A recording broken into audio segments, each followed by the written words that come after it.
네, 가정에서 온라인으로 예배드리시는 성도님들을 주님의 이름으로 환영하고 축복합니다. 네, 이 시간 잠시 기도하고요. 우리 하나님의 말씀 나누도록 하겠습니다. 잠시 기도하시겠습니다. 하나님 아버지, 감사합니다. 오늘도 정해진 장소에서 예배할 수 있도록 인도하심에 감사를 드립니다. 마음 다해 정성 다하여 예배드릴 수 있는 시간 될 수 있도록 우리들의 성도님들의 마음을 주님께서 주장하여 주시옵시고, 그 말씀을 통하여서 깨달음이 있는 은혜의 시간이 되어질 수 있도록 주님께서 함께하여 주시옵소서. 이 모든 말씀 사랑이 많으신 예수님 이름으로 기도드립니다. 아멘. 오늘 함께 보실 하나님의 말씀은요, 요한복음 10장 11절에서부터 18절까지의 말씀입니다. 요한복음 10장 11절에서부터 18절까지 말씀입니다. 찾으신 줄 알고요, 제가 말씀을 봉독해 드리도록 하겠습니다. 나는 선한 목자라. 선한 목자는 양들을 위하여 목숨을 버리거니와 삭구는 목자가 아니요 양도 제 양이 아니라 이리가 오는 것을 보면 양을 버리고 달아나나니 이리가 양을 물어가고 또 해치느니라. 달아나는 것은 그가 삭군인 까닭에 양을 돌보지 아니함이나 나는 선한 목자라. 나는 내 양을 알고 양도 나를 아는 것 같이 아버지께서 나를 아시고 내가 아버지를 아는 것 같으니 나는 양을 위하여 목숨을 버리노라. 또 이 우리에 들지 아니한 다른 양들이 내게 있어 내가 인도하여 할 터이니 그들도 내 음성을 듣고 한 무리가 되어 한 목자에게 있으리라. 내가 목숨을 버리는 것은 그것을 내가 다시 얻기 위함이니 이로 말미암아 아버지께서 나를 사랑하시느니라.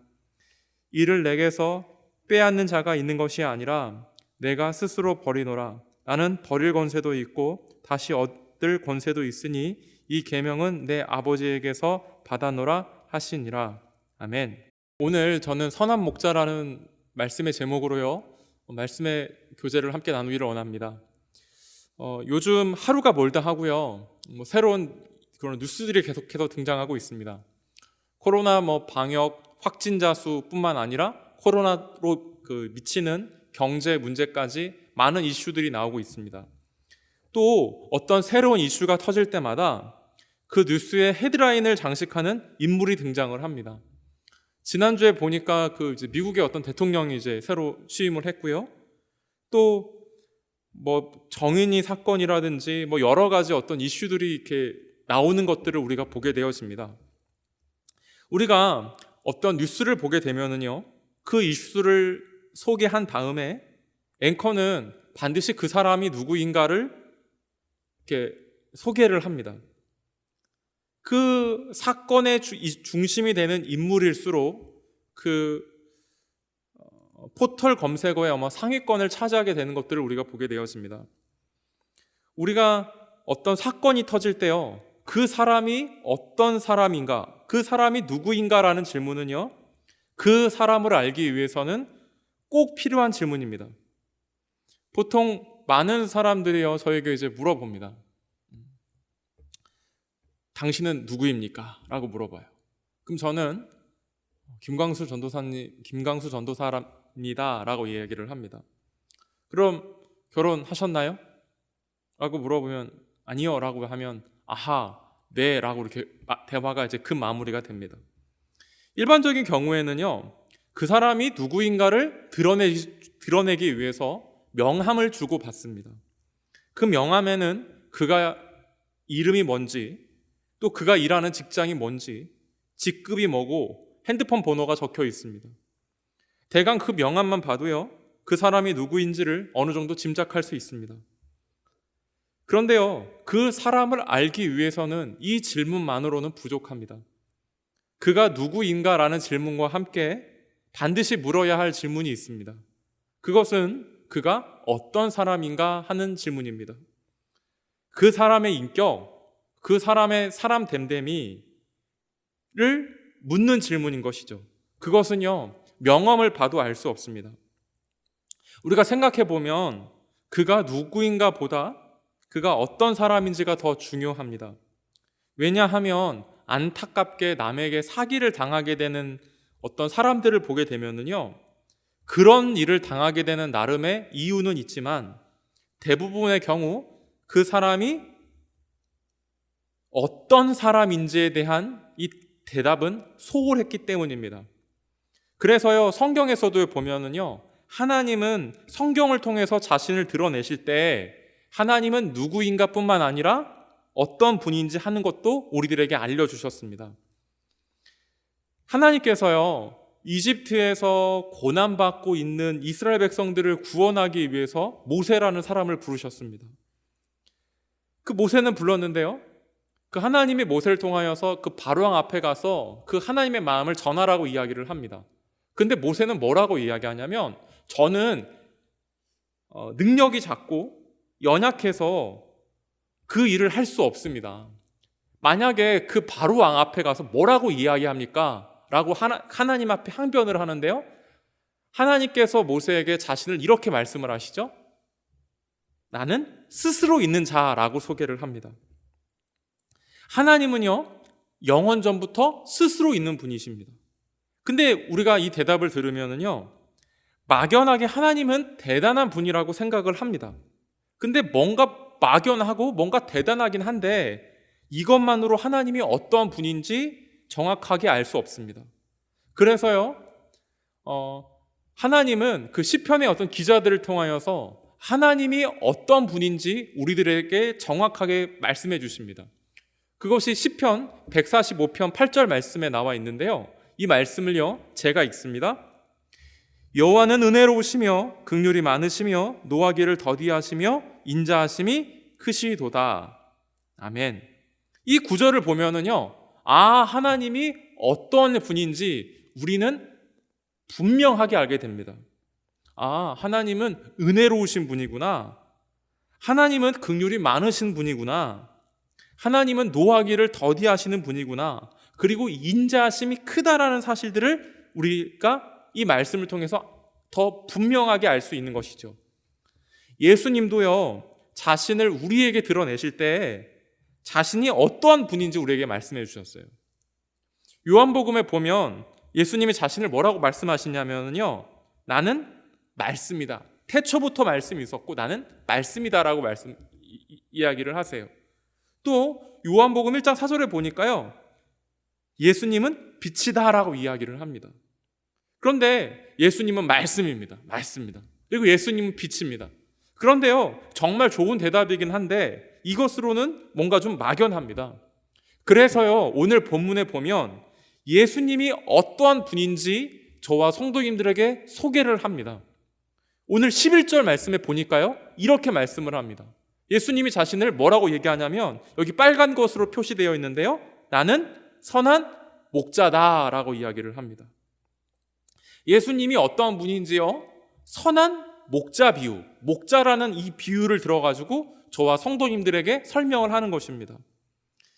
이 목자 비유를 그럼 드는 이유는 뭐냐면요, 그 이유가 있어요. 그건 뭐냐면 우리나라 같은 경우에 1차 산업이 농사입니다. 농사. 근데 유대인들은요, 1차 산업이 뭐냐면 목축업입니다. 그러니까 그 예수님의 말씀을 듣는 사람들이 조금 더 쉽게 이해하기 위해서 목자라는 이 비유를 들어서 설명을 하고 계신 겁니다. 이렇게 예수님은 이 11절에서 자신을 선한 목자라고 비유하시면서요, 12절부터 그 선한 목자 되신 예수님이 삭군 그 목자와 그 비교하고 있다라는 사실입니다. 그러니까 예수님이 선한 목자인데 이 삭군과 비교를 하고 있는 것이죠. 그렇다면 이 삭군은 어떤 사람이냐? 그것이 12절에 정확하게 나옵니다. 이 12절, 13절 말씀을요, 제가 읽습니다. 삭군은 목자가 아니요 양도 제 양이 아니라 이리가 오는 것들을 보면 양을 버리고 달아나나니 이리가 양을 물어가고 또 해치느니라. 달아나는 것은 그가 삭군인 까닭에 양을 돌보지 아니함이나. 여기 삭군은 어떤 사람이냐면 돈을 받고요, 양을 치는 사람입니다. 그러니까 지금 삭군은 양보다는 돈에게 더 관심이 많을 수밖에 없습니다. 그래서 때로는 양을 심하게 몰 수도 있습니다. 그리고 때로 어떤 다른 짐승들이 자신을 돌보는 그 양들에게 덤비면 양을 보다가 자신의 목숨, 내 목숨이, 그 사꾼의 목숨이 중요하니까요. 그 자기 생명을 위해서 도망칠 수도 있습니다. 근데 제가 자료를 찾아보니까요, 두 마리 짐승이 양을 이렇게 해하기 위해서 찾아오는 것은요, 문제가 안 된다라고 얘기합니다.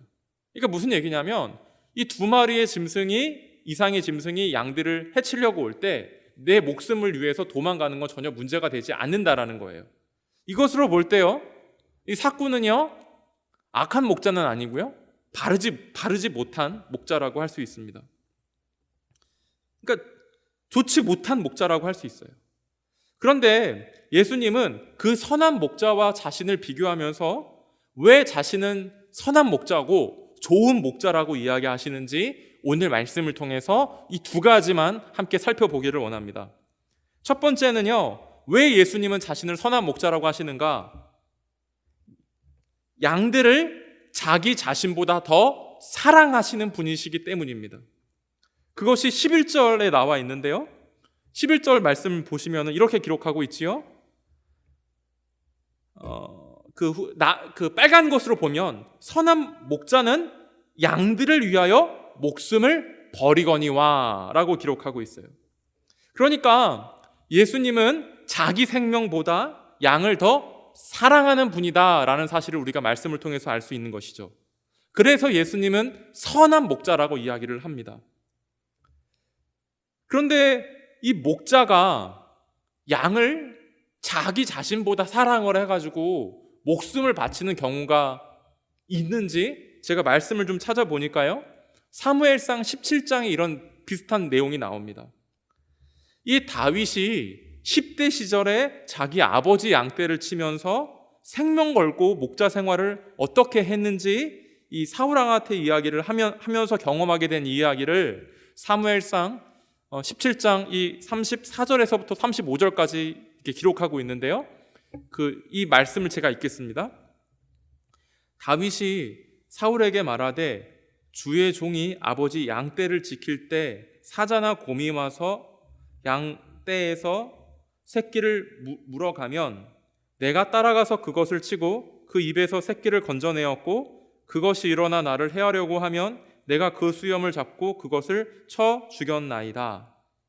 그러니까 다윗은 사자나 곰이 힘없는 새끼를 움켜서 물어가면 목숨을 걸고 쫓아가서 새끼를 구했다고 다윗이 이야기를 합니다.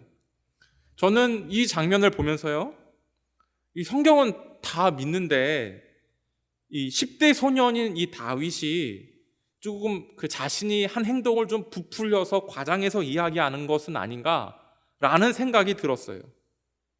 혹시 성도님들은요, 내 눈 앞에서 직접 사자나 곰을 보신 적이 있으십니까? 동물원에서 말고요. 아마도 사자나 곰을 우리가 직접 대면하면 간담이 서늘할 겁니다. 다윗은 사자나 곰이 새끼를 물고 가면 사자와 곰과 격투하여서 새끼를 찾아왔다라고 이렇게 설명을 하고 있는 것이죠. 이렇게 행동할 수 있는 이유는 뭐냐면 자기의 생명을 내어놓지 않고서는 이런 행동을 절대로 할 수 없다라는 사실입니다. 그러니까 이 다윗이야말로 주님께서 말씀하신 선한 목자의 좋은 예라고 할 수 있습니다. 그러니까 즉 예수님은 자기의 목숨을 버리면서까지 양을 위해서 싸우는 목자라는 사실들을 저와 성도님들에게 아주 분명하게 말씀해주고 있는 것이죠. 그래서 오늘 본문에 보니까요, 이게 두 번씩이나 강조를 합니다. 사무엘상이 아니고요, 이 요한복음 10장 11절에서부터 15절까지 말씀을 보면은요, 이렇게 기록하고 있죠. 이 빨간 줄로 보면 이렇게 기록하고 있습니다. 양들을 위하여 목숨을 버리거니와 나를 15절에도 보니까요, 나는 양을 위하여 목숨을 버리노라. 그러니까 지금 우리는요, 이 말씀을 통해서 주님의 사랑을 알 수 있는 것입니다. 주님이 우리를 향한 그 사랑 때문에 주님이 우리의 선한 목자 되심을 강조하고 있는 것입니다. 그렇다면 그 사랑은 어떤 사랑일까요? 죄와 사망으로 밖에 죽을 수밖에 없는 우리들을 구원하기 위해서 예수님은 자신의 생명을 바치지 않으면 안 되었습니다. 우리를 죄와 사망에서 건지기 위해서 십자가에서 홀로 하나님의 벌을 다 받으신 거예요. 그러니까 우리를 살리고 우리에게 영원한 복을 주기 위해서 그 예수님의 그 목숨을 우리를 위해서 내어주신 것이죠. 이것이 어떤 사랑이냐면 우리를 향한 사랑이고요, 그 십자가의 사랑이라는 사실입니다. 그런데 이렇게 예수님이 우리를 위해서 십자가의 사랑으로 놀라운 사랑을 베풀어 주셨음에도 불구하고 교회에 다니는 사람들 중에 간혹 어떤 성도님들은요, 예수님은 사자나 곰과 싸우다가 잘못해서 목숨을 잃게 되는 그런 분 아니야? 라고 생각하시는 성도님들도 있을 수 있습니다. 근데 그거 전혀 아니죠. 왜냐하면 18절에도 보니까 이렇게 기록하고 있는데요, 버릴 권세도 있고 다시 얻을 권세도 있으니 이 계명은 아버지에게서 받았노라. 그러니까 양들을 위해서, 우리들을 위해서 그 목숨을 내어 놓으신다라고 말씀을 하십니다. 그만큼 우리를 자기 생명보다 사랑하는 분은요, 예수님밖에 없다라는 것이죠. 그래서 주님이 우리의 선한 목자 되신다라는 사실들을 믿는 저와 성도님들이 되었으면 좋겠습니다. 그리고 예수님이 자신을 선한 목자라고 설명하신 두 번째 이유는 뭐냐면 양들을요 너무 잘 알기 때문입니다. 여기 요한복음 10장 14절과 16절에 보면 이렇게 기록하고 있는데요, 이 말씀 제가 읽습니다. 나는 선한 목자라, 나는 내 양을 알고 양도 나를 아는 것이, 16절에 보면 이렇게 기록하고 있지요. 또 이 우리에게 들지 아니한 다른 양들이 내게 있어 내가 인도하여야 할 터이니 그들도 내 음성을 듣고 한 무리가 되어 한 목자에게 있으리라. 그러니까 우리 지금 14절에 보니까요, 나는 양도 알고 그 양도 나를 안다라고 이렇게 기록하고 있습니다. 그리고 16절에도 보니까요, 양들이 내 음성을 듣고 한 무리가 되어 한 목자에게 있는다라고 말씀을 하시죠. 여기서 안다라는 의미가 어떤 의미냐면요, 내가 키우는 양이 몇 마리인지 아는 정도의 지식을 이야기하는 것이 아닙니다. 어떤 양이 내 양이고 어떤 양이 내 양이 아닌지 이것이 아는 것을 말하는 것이 아닙니다. 내가 키우는 양이 몇 살인지 그 정도의 지식을 이야기하는 것은 아닙니다. 이것은요 사꾼도 압니다. 그러니까 지금 예수님이 양들을 안다라고 하는 것은 어떤 얘기냐면 양들의 처지에서 그들을 생각해 준다라는 거예요. 목자가 양들의 입장에서 양들의 입장을 이해하고 그 입장에서 동정해 준다라는 것이죠. 그러니까 지금 목자는 양들의 마음 속속들이를 알아주신다라는 거예요. 그렇다면 그 목자 되신 예수님이 우리를 얼마큼 알고 있냐면 15절에 이렇게 기록하고 있습니다. 아버지께서 나를 아시고 내가 아버지를 아는 것 같으니 라고 기록하고 있어요. 그러니까 예수님이 우리를 아는 것은 하나님이 예수님을 아는 것에 비유하고 있는 것입니다. 하나님은 예수님이고요, 예수님은 하나님이신데요, 그리고 하나님의 모든 생각이 예수님의 생각이고 예수님의 생각이 하나님의 생각인데요, 예수님은 우리를 마치 하나님이 예수님을 아시는 것 같이 세밀하고 정확하게 우리의 깊은 곳까지 알고 계신다라는 겁니다. 그렇기 때문에 이 세상에서 나를 가장 잘 아시는 분은 예수님밖에 없다라는 것이죠. 내 모습, 내 입장, 내 상황을 가장 잘 있는 그대로 이해하실 분은 누구밖에 없냐면 예수님밖에 없다라는 것이죠. 그것을 오늘 말씀이 우리들에게 보여주고 있는 것입니다. 근데 우리가 이 세상을 살아갈 때 보면은요, 우리가 만나는 문제들이 있습니다. 특별히 코로나로 인하여서 사람도 만나지 못하고 우리가 이렇게 단절되어 있고 고립감 가운데 있지요. 그리고 때로는 우리가 코로나 이전에도 보면 우리가 삶 가운데 우리가 살아갈 때요, 나를 알아주는 사람 없다는 것 때문에, 나의 마음 알아주는 사람 없다라는 것 때문에 우리가 고독함에 빠질 때도 있고 우울감에 빠질 때도 있다라는 것이에요. 아침에 눈을 떠가지고 저녁에 잠자리에 누울 때까지 직장에서, 가정에서 혹은 그 자녀들과 함께 부대끼면서 살아가는 것이 우리가 마주해야 하는 삶의 현실인데요, 그 상황 가운데서도 내가 남을 알아줄 수도 없고 나의 마음을 남이 알아줄 수도 없는 그런 상황 가운데 우리가 살아갈 때가 많이 있다라는 것입니다. 그래서 우리는 많은 사람들 가운데 함께 있지만 나는 항상 혼자인 것 같고 괴롭고 외로움 가운데 우리가 그런 상황 가운데 있을 때도 있다라는 거예요. 그리고 많은 사람들과 교제하고 이야기하지만 내 마음 알아주는 사람 한 사람 없을 것 때문에 답답할 때가 많다라는 것입니다. 그런데요, 오늘 가정에서 예배 드리시는 성도님들은요, 누구를 의지하며 살아가고 계십니까?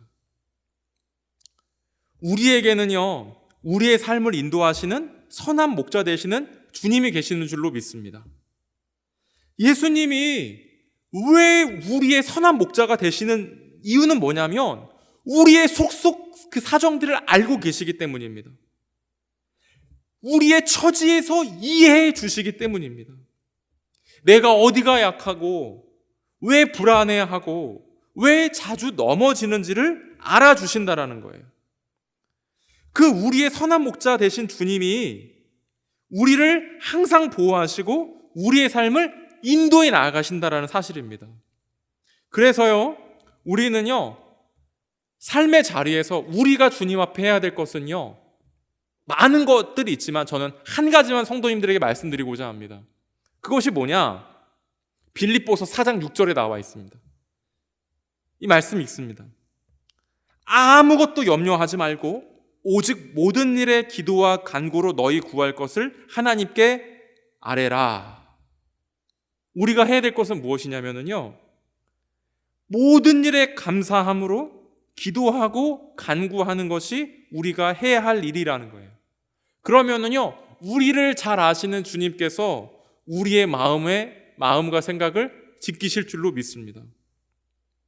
그래서 오늘 말씀을 통해서요, 한 가지 꼭 기억하시기를 바랍니다.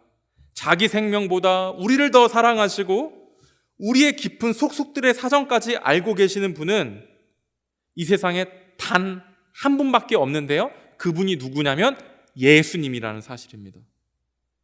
우리는요, 많은 어려움들이 있고 힘듦이 있다 하더라도 이 예수님 바라보고 의지하며 나아가는 저와 성도님들이 되었으면 좋겠습니다. 아멘. 저희 들은 말씀 생각하면서요, 오늘 3가지 가지고 같이 기도하며 나아가기 원하는데요, 첫 번째는 뭐냐면요, 오늘 들은 말씀 생각하면서 기도하며 나아가기 원합니다. 하나님이 누구인지 아는 것뿐만 아니라 어떠한 분인지 아는 바른 믿음을 가지고 생활하게 하시고 선한 목자 되신 주님만을 나의 주인으로 여기고 신뢰하며 따라가는 저희들 되게 해달라고 기도했으면 좋겠고요. 두 번째는요, 우리 교회와 성도님들을 위해서 기도하며 나아가기를 원합니다. 우리 담임 목사님, 우리 사역자들이 깊은 말씀 묵상을 통하여서 하나님의 뜻과 사랑을 전할 수 있도록 기도해 주시고요. 또한 성도님들이 기도함으로 깨어 있어서 하나님의 그 교제가 풍성하고 친밀하게 이루어질 수 있도록 기도해 주시고요. 또한 3번째는요, 우리 코로나 종식을 위해서 기도했으면 좋겠는데요, 코로나가 하루속히 종식되어져서 우리 가정이 평안하고 나라가 평안하고 그런 많은 어려움들에서부터 회복되어질 다시 일상의 평안한 삶을 누리며 나아가는 시간들 되어질 수 있도록 기도해 주시고요. 가지고 나오신 기도의 제목들 가지고 기도하시다가 집에 돌아가시면 좋을 것 같습니다.